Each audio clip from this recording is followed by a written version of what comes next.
Magandang araw po sa inyong lahat mga kababayan at welcome back dito po sa PNR at ito nga mga karibi natin, Chess Escudero kumanta na. Nako, lagot na. Itinuro ang mastermind. Yan mga kababayan, patungkol po riyan ang ating alamin at bibigyan ng komento ngayong araw na ito. Pero bago po natin simulan yan mga kababayan, kung bago ka pa lang at di pa po nakapag-subscribe sa ating munting channel, please don't forget to subscribe at palike na rin po ng video ito. Maraming salamat po at eto na nga, simulan na po natin to. Sama ang bayan ko sa magnanakaw na tao.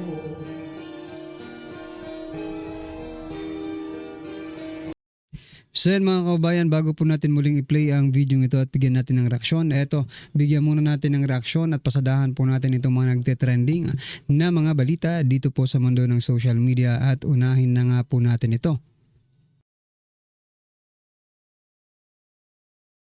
So ito pong balita mga kababayan, sabi po dito sa Daily Tribune, ito po, Senator Loren Legarda, kapabayaan hindi bagyo. Kapabayaan, hindi bagyo ang pumapatay. Ibig sabihin, kapabayaan po ng gobyerno ang pumapatay. Hindi po bagyo mga kababayan. Pero ano po ang sabi ng ating Pangulo? No? Ano po ang sabi ni President Bongbong Marcos Jr.? Ito po, pakinggan po natin to at bigyan natin ng koneksyon dito po sa sinasabi ni Senator Loren Legarda.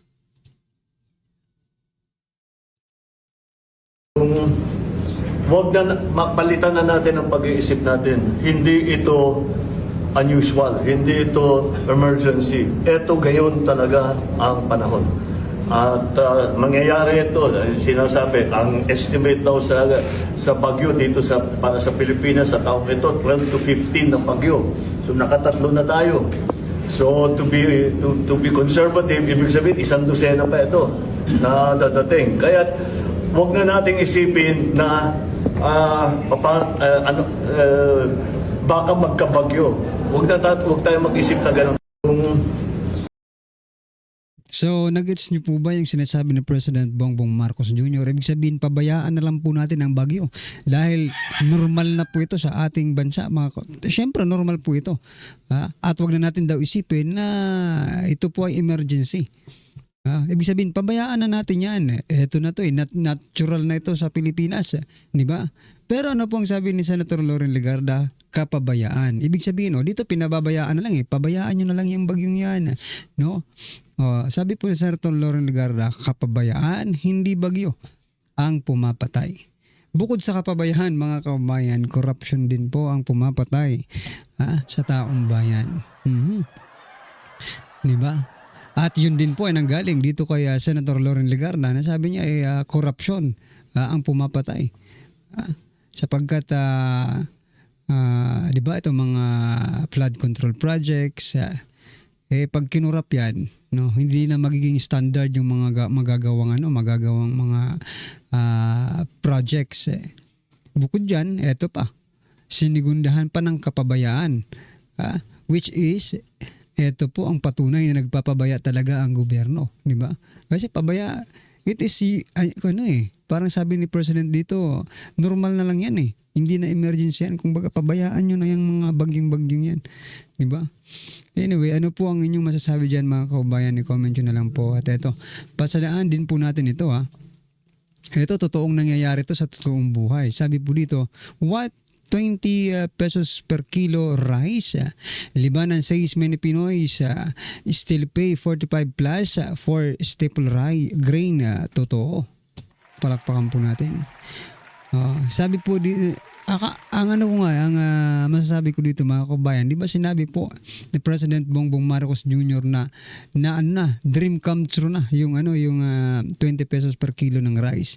Ang tanong, kung talagang dream come true na yan, no? Ayan, natupad nyo na, achieve nyo na yung 20 pesos per kilo ng rice. Lahat ba ng mga Pilipino nakabili na po ng 20 pesos per kilo ng rice? Nagtatanong lang mga kabayan, di ba? Kasi wala naman kaming nabibili dito na 20 pesos per kilo. May mabili ka man, kung may mabibili ka man sa isang city, di ba? hindi lahat ng tao makakabili niyan. Oh, tapos sasabihin nyo, natupad na ang pangako ko sa inyo. Hindi po ninyo natupad ang mga pangako ninyo. Natupad para sa iilan dahil sila po yung nakakabili. Paano sa hindi po nakabili? Ha? Natupad nyo ba yung pangako ninyo sa kanila? Hindi. Diba? Tapos pinagmamalaki nyo pa sa SONA. Tama po itong sinasabi, 45 plus ang bigas. No? Kaya wag na, yung 20 pesos per kilo ng rice mga kabayan, hanggang ngayon, ano pa rin yan,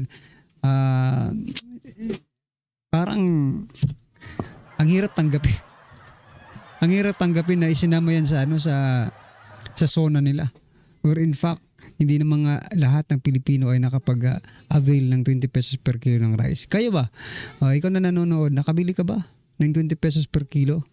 Kung nakabili ka, congratulations sa'yo. Doon po sa mga hindi nakabili, hanggang ngayon, pangako pa rin po yan ni President Bongbong Marcos Jr. Ito pa mga kabayan, last po natin pag-usapan, tapos i-play na po natin yung video. Ito. Bakit nga ba? Ito ang tanong. Di ko alam, but feeling ko, sabi po ito na, sabi po ni Atty. Rowena Guanzon, di ko alam but feeling ko di kayang sitahin ni BBM pinsan niya. Oo nga. Diba? Sana nung SONA, pinangalanan niya. Si Speaker Martin Romualdez, na mahiya naman kayo dyan sa House of Representatives. Diba? Thieves Thieves. Ibig sabihin ng thieves, alam niyo na yan. Okay. Bakit kaya hindi kayang sitahin? Ano ang meron? Di ba? Kahit kahit pinsan ko yan, pag hindi gumagawa. Sabi niya nga walang kaalya-alyado, di ba? Walang alyansa, walang kaparti-partido. Pagdating po sa korupsyon, sabi niya. Bakit ito? Hindi mo nga sinisita, di ba? Si Speaker Martin Romualdez. Di sana man lang pinangalanan mo. Speaker Martin Romualdez, di ba, nung SONA, para naman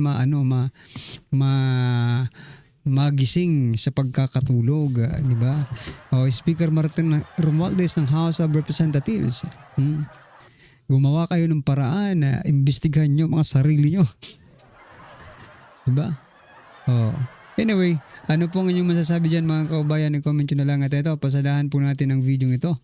Ito na po.